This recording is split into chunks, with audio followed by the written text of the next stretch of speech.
Hi hello dears, it's me Anshi from MS solution. ഇനി എന്തിന് വേറൊരു സൊല്യൂഷൻ എൻ്റെ പ്രിയപ്പെട്ട SSLC കുട്ടികളെ.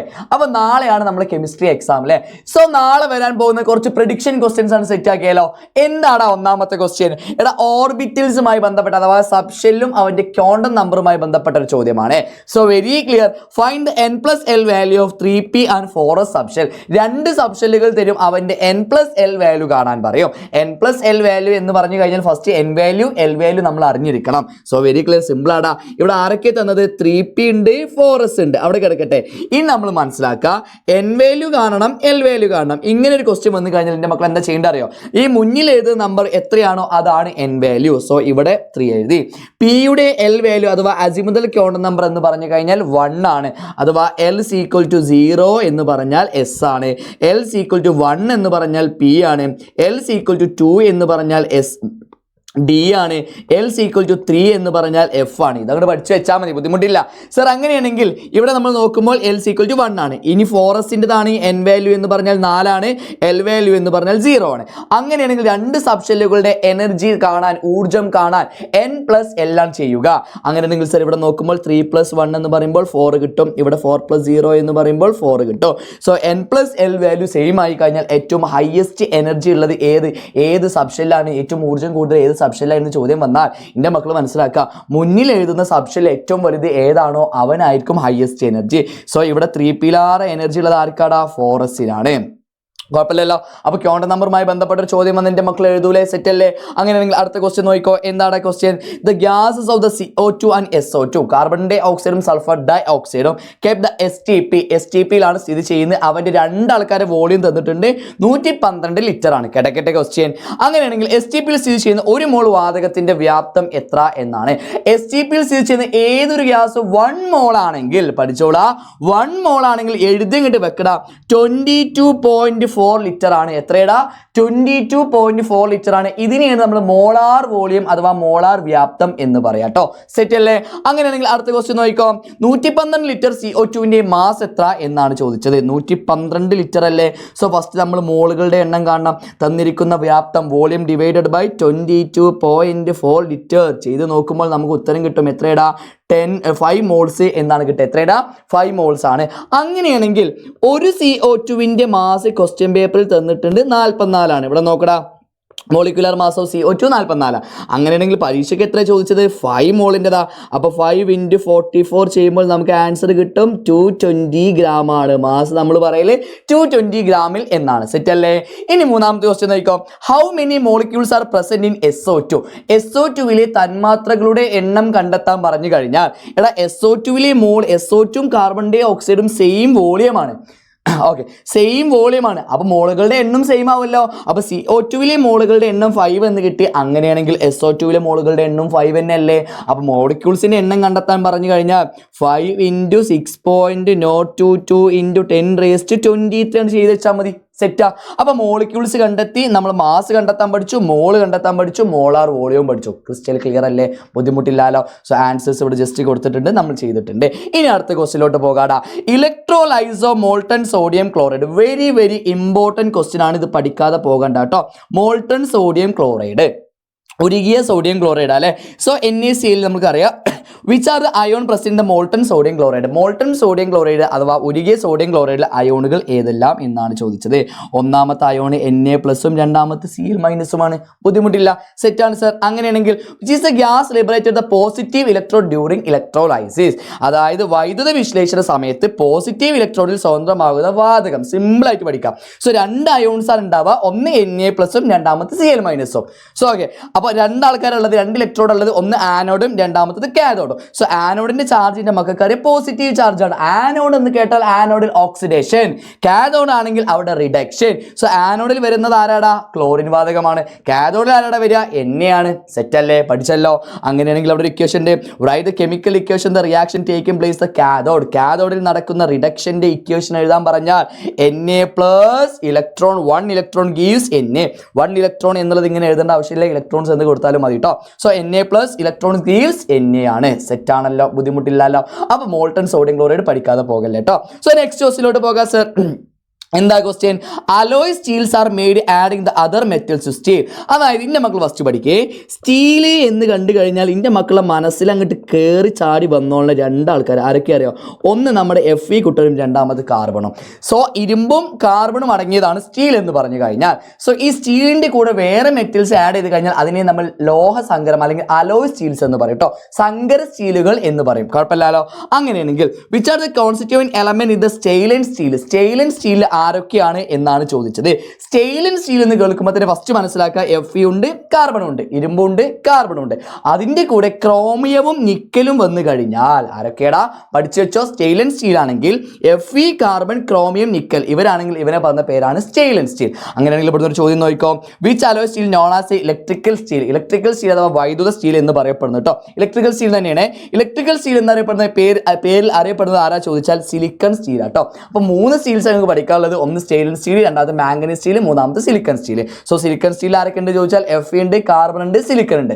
മാംഗനീസ് സ്റ്റീൽ ആരൊക്കെ ഉണ്ട് ചോദിച്ചാൽ Fe ഉണ്ട്, കാർബൺ ഉണ്ട്, മാംഗനീസ് ഉണ്ട്. കിട്ടിയല്ലോ. അപ്പൊ അലോയ് സ്റ്റീൽസിന്റെ ഭാഗം നമ്മൾ എന്ത് ചെയ്തു? പ്രോപ്പർ സെറ്റ് ആക്കി. ഒന്നും ഡൗട്ട് ഇല്ല. നെക്സ്റ്റ് ക്വസ്റ്റ്യനിലോട്ട് പോകാം സർ. ഇരുമ്പിന്റെ നിർമ്മാണവുമായി ബന്ധപ്പെട്ട ചോദ്യമാണ് മക്കളെ, വിട്ടുകളയത്. ഏത് ടൈപ്പിൽ വന്നു കഴിഞ്ഞാലും നമ്മൾ ഇന്നത്തെ ലൈവിൽ സെറ്റ് ആക്കും. സോ ഇരുമ്പിന്റെ നിർമ്മാണവുമായി ബന്ധപ്പെട്ട കാര്യങ്ങളും മെറ്റൽസും എല്ലാ ചാപ്റ്റേഴ്സിലുള്ള ക്വസ്റ്റ്യൻസും നാളെ എക്സാമിന് വരാൻ പോകുന്ന ചോദ്യങ്ങൾ ഇന്നത്തെ 7:30 മണിയുടെ ലൈവിൽ നമ്മൾ പറയും. സോ ആരും മിസ് ചെയ്യേണ്ട. 7:30 മണി ലൈവ് കേട്ടോ. സോ ഈ ഒരു ക്വസ്റ്റ്യൻ പിടിച്ചോ. The following chemical equation present take place the blast furnace. Blast ഫർണസിൽ നടക്കുന്ന ഇക്വേഷൻസ് ആണ് കൊടുത്തിട്ടുള്ളത്. അപ്പൊ ഈ ചോദ്യത്തിൽ തന്നെ ഉത്തരം ഉണ്ടാവും കേട്ടോ. So which is the or iron use the blast furnace? ഏത് അയിരാണ് ബ്ലാസ്റ്റ് ഫർണസിൽ നമ്മൾ ഇരുമ്പ് നിർമ്മിക്കാൻ യൂസ് ചെയ്യുന്നത്? എഴുതി വെച്ചോ. Fe2O3 ആണ്, അഥവാ ഹെമറ്റേറ്റ് ആണ്. അടുത്തത് നോക്കടാ. Which substance act the reducing agent in the process? ഈ പ്രോസസ്സിലെ നിരോക്സികാരി റെഡ്യൂസിംഗ് ഏജന്റ് ആരാ ചോദിച്ചാൽ CO ആണ്, അഥവാ കാർബൺ മോണോക്സൈഡ് ആണ്. അടുത്തത് what is the role of the CaO in the process? Calcium ഓക്സൈഡിന്റെ പർപ്പസ് എന്താണ്? പ്രോസസ് എന്താണ് എന്നാണ് ചോദിച്ചത്. കാൽസ്യം ഓക്സൈഡ് നമ്മൾ യൂസ് ചെയ്യുന്നത് എന്തിനാടാ? ഫ്ലെക്സ് ആയിട്ടാണ്, അഥവാ ഇമ്പ്യൂരിറ്റി ആയിട്ടുള്ള സിലിക്കൺ ഡൈ ഓക്സൈഡിനെ റിമൂവ് ചെയ്യാനായിട്ടുള്ള ആളാണ് നമ്മളെ കാൽസ്യം ഓക്സൈഡ് എന്ന് പറഞ്ഞു കഴിഞ്ഞാൽ. Which one of the given the chemical equation present slag formation? ഈ മേളിലുള്ള സ്ലാഗ് ഫോർമേഷൻ, സ്ലാഗ് ഉണ്ടാകുന്നതിന്റെ ഇക്വേഷൻ ഏതാ ചോദിച്ചത്? ഏറ്റവും അവസാനത്തെ ഇക്വേഷൻ ആണ്. എഴുതി വെച്ചോ. ഫ്ലെക്സ് എന്ന് പറഞ്ഞാൽ കാൽസ്യം ഓക്സൈഡാ. ഫ്ലെക്സും ഗാങ് ആയിട്ടുള്ള SiO2 സിലിക്കൺ ഡൈ ഓക്സൈഡൂടെ കൂടി ചേർന്നാൽ കിട്ടുന്നതാടാ CaSiO3 അഥവാ കാൽസ്യം സിലിക്കേറ്റ് എന്ന് പറയട്ടെ. എന്താടാ? കാൽസ്യം സിലിക്കേറ്റ് എന്ന് പറഞ്ഞ സ്ലാഗ് കിട്ടും. ഇതാണ് അവൻ്റെ ഇക്വേഷൻ. കിട്ടിയില്ലേ? എൻ്റെ മകൾക്ക് വല്ല ബുദ്ധിമുട്ടുണ്ടോ? ക്രിസ്റ്റൽ ക്ലിയർ അല്ലേ? അങ്ങനെയാണെങ്കിൽ അടുത്ത ക്വസ്റ്റ്യൻ പിടിച്ചോ.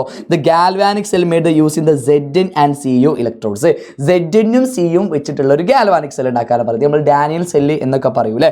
സോ അവിടുത്തെ പേര് നമ്മൾ ഡാനിയൽ സെല്ല് പറയാം. അടുത്ത question, with the electrode does the oxidation take place? അതായത് ഇവിടുത്തെ ഓക്സിഡേഷൻ ആർക്കാ എന്നാ ചോദിച്ചത്. മക്കളെ ഗാൽവാനിക് സെല്ലുമായി ഒരു ക്വസ്റ്റ്യൻ കിട്ടിക്കഴിഞ്ഞാൽ Zn Cu അല്ലേ? Zn ഉണ്ട്, C-യും ഉണ്ട്. രണ്ടാൾക്കാരെ കിട്ടിക്കഴിഞ്ഞാൽ നിങ്ങൾ ഒറ്റയടിക്ക് നോക്കുക, ഇവർക്ക് റിയാക്ടിവിറ്റി ക്രിയാശീലം കൂടുതൽ ആർക്കാണ് എന്ന് നോക്കാം. സോ Zn-ഉം C-യും കാണുമ്പോൾ എൻ്റെ മക്കൾക്ക് മനസ്സിലായിട്ടുണ്ടാവും റിയാക്ടിവിറ്റി കൂടുതൽ Zn-നാണ്, റിയാക്ടിവിറ്റി കുറവ് കോപ്പറിനാണ്. അപ്പോൾ റിയാക്ടിവിറ്റി കൂടിയ ആളെ നമ്മൾ ആനോഡിൽ പ്ലേസ് ചെയ്യുന്നു, റിയാക്ടിവിറ്റി കുറഞ്ഞ ആളെ നമ്മൾ കാഥോഡിൽ പ്ലേസ് ചെയ്യുന്നു. ഇതുവരെയുള്ള കാര്യങ്ങൾ കിട്ടിയില്ലേ? അപ്പോൾ ആനോഡായിട്ട് വർക്ക് ചെയ്യൽ ആരാടാ? Zn ആണ് സർ. കിട്ടിയിട്ടുണ്ട്. അടുത്ത ക്വസ്റ്റ്യൻ നോക്കാം. ഏത് ഇലക്ട്രോഡിനാണ് ഓക്സിഡേഷൻ സംഭവിച്ചത്? ആനോഡ് ആണെങ്കിൽ അവിടെ എന്താ നടക്കുക? ഓക്സിഡേഷൻ. ആനോഡിൽ ഓക്സിഡേഷൻ, കാഥോഡിൽ റിഡക്ഷൻ. കാഥോഡിൽ എന്താടാ? റിഡക്ഷൻ. ബുദ്ധിമുട്ടില്ലാലോ? വരക്കാൻ പറഞ്ഞാൽ നമ്മൾ വരച്ച് കൊടുക്കും. സെറ്റാണ്. അടുത്ത ക്വസ്റ്റ്യൻ നോക്കുക. ഈ സെല്ലിൽ നടക്കുന്ന റിഡോക്സ് പ്രവർത്തനത്തിന് സമവാക്യം അല്ലെങ്കിൽ സെൽ റിയാക്ഷൻ എഴുതാൻ പറഞ്ഞു കഴിഞ്ഞാൽ ഇന്ന മക്കൾ എന്ത് ചെയ്യുക? അങ്ങോട്ട് പൊട്ടിച്ച് വെച്ചോളാം. അതെന്ത് ചെയ്യരുത്? വിട്ട് കളയരുത്. സെറ്റാണല്ലോ? അപ്പോൾ Zn+2 + Cu gives Zn2++ electrodes. ആ സാധനം എന്ത് ചെയ്യുക? ഒന്ന് അങ്ങോട്ട് പൊട്ടിച്ച് വെച്ചോളാം. നമ്മൾ Zn gives Zn2++ 2 electron. Cu ആണെങ്കിൽ Cu2++ 2 ഇലക്ട്രോൺ ഗീവ്സ് Cu. ഈ റിയാക്ഷനിലെ ഒരേ പോലുള്ള ആൾക്കാരെ നമ്മൾ വെട്ടുന്നു. ഇലക്ട്രോൺസ് വെട്ടിക്കഴിഞ്ഞു. പിന്നെ ഈ ആരോ മാർക്കിൻ്റെ മുന്നിലുള്ള ആൾക്കാരെ ഫസ്റ്റ് എഴുതുന്നു. സോ Zn എഴുതി. ഈ ആരോ മാർക്കിൻ്റെ മുന്നിലുള്ളത് Cu2+ ആണ്. ഇനി ആരോ മാർക്ക് കൊടുക്കുന്നു, ബാക്കിയുള്ള ആൾക്കാരെ എഴുതുന്നു. Zn2++ Cu. ഈ ഒരു കാര്യം ഇനി മക്കൾ എന്ത് ചെയ്യുക, അങ്ങോട്ട് പൊട്ടിച്ചു വെച്ചോളാം. സെൽ റിയാക്ഷൻ അല്ലെങ്കിൽ റിഡോക്സ് റിയാക്ഷൻ ചോദിച്ചാൽ ഇത് അങ്ങോട്ട് പൊട്ടിക്കുക. ക്ലിയർ ആണല്ലോ, ബുദ്ധിമുട്ടില്ലല്ലോ. So next ക്വസ്റ്റ്യനിലോട്ട് പോയിക്കോടാ. അതായത് ഇവിടുന്ന് ലിക്വേഷനും ഡിസ്റ്റിലേഷനുമായി ബന്ധപ്പെട്ട ഒരു ചോദ്യം പഠിച്ചു വെച്ചോ. ലിക്വേഷൻ അഥവാ ഉരുക്കി വേർതിരിക്കുക എന്ന് കണ്ടു കഴിഞ്ഞാൽ മക്കളെ നോക്കണ്ട, ലോ മെൽറ്റിംഗ് പോയിന്റ് ആണ്. എന്താടാ, ലോ മെൽറ്റിംഗ് പോയിന്റ് ആണ് അഥവാ താഴ്ന്ന ദ്രവണാങ്കം. ദ്രവണാങ്കമാണ് താഴ്ന്ന കേട്ടോ, താഴ്ന്ന ദ്രവണാങ്കം. ആരൊക്കെയുടെ എക്സാമ്പിൾസ്?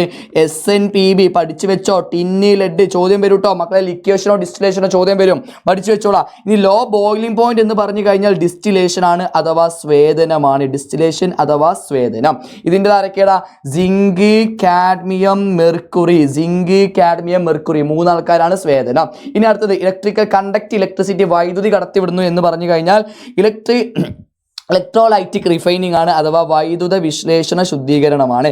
ഇലക്ട്രോലൈറ്റിക് റിഫൈനിങ് ആണ്, പഠിച്ചു വെച്ചോളാം. വൈദ്യുത വിശ്ലേഷണ ശുദ്ധീകരണം. സോ അതിൻ്റെ എക്സാമ്പിൾസ് ചോദിച്ചാൽ CUZN അങ്ങോട്ട് പഠിച്ചങ്ങോട്ട് സെറ്റ് ആക്കി വെച്ചോളാം. സെറ്റ് അല്ലേ? ഇനി ലാസ്റ്റ് ക്വസ്റ്റ്യൻ നോക്കാനാടോ. ഒരു ഇക്വേഷൻ കൊടുത്തിട്ടുണ്ട്, N2 + 3H2 gives 2NH3 + heat ആണ് അഥവാ ഇറവേഴ്സിബിൾ റിയാക്ഷൻ ആണ് അല്ലേ? സോ ക്ലിയർ ആണ്, സോറി റിവേഴ്സിബിൾ റിയാക്ഷൻ ആണ്. How do the following change the influence the amount the product? Pressure increase. Pressure കൂട്ടിക്കഴിഞ്ഞാൽ പഠിച്ചു വെച്ചോ, ഇതുപോലത്തെ ഒരു ചോദ്യം പ്രതീക്ഷിച്ചോട്ടോ. പ്രഷർ കൂട്ടുക എന്ന് പറയുമ്പോൾ അവിടെ നമ്പർ കുറയണം. പ്രഷർ കൂട്ടുക എന്ന് പറയുമ്പോൾ നമ്പർ ഡിക്രീസ് ആവണം. നമ്പർ ഇവിടെ എഴുതുമ്പോൾ നൈട്രജൻ്റെ എണ്ണം ഇവിടെ 1 ആണ്, ഹൈഡ്രജൻ്റെ 3 ആണ്, ടോട്ടൽ റിയാക്റ്റൻസ് 4 ആണ്, പ്രൊഡക്റ്റ് 2. അപ്പോൾ നമ്പർ കുറയുക എന്ന് പറയുമ്പോൾ ഈ 4 എന്ന് പറഞ്ഞ നമ്പർ 2 ആയി മാറുന്ന റിയാക്ഷൻ ഏതാടാ? ഫോർവേഡ് റിയാക്ഷൻ ആണ്, പുരോപ്രവർത്തനമാണ്. ഒന്നാമത്തെ എന്താടാ? പുരോപ്രവർത്തനം.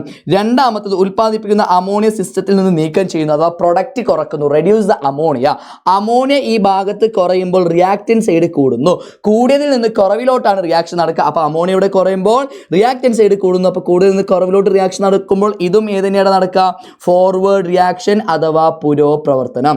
മക്കളെ, ഇതുമായി ബന്ധപ്പെട്ട ഏതൊക്കെ ചോദ്യം വരും ഇന്ന് നാളത്തെ എക്സാമിന് വരും എന്നുള്ളത് ഇന്ന് കൃത്യം 7 മണിന്റെ ലൈവിൽ പറഞ്ഞുതരും. സോ 7ാമത്തെ ചാപ്റ്ററിലെ വെയിറ്റേജ് അനുസരിച്ച് അതിൽ വരുന്ന ചോദ്യങ്ങൾ ഇന്നത്തെ കൃത്യം 7:30 മണിന്റെ ലൈവിൽ പറഞ്ഞുതരും. ഞാനും MS ഉണ്ടാവുക 40-ൽ 40 മാർക്ക് പ്രെഡിക്റ്റ് ചെയ്യാൻ. സോ ആരും മറക്കണ്ട, കൃത്യം 7 മണിക്ക് പോരെ ഇന്ന് നമുക്ക് സെറ്റ് ആക്കിയിട്ട് എന്ത് ചെയ്യുക, പഠിക്കാം.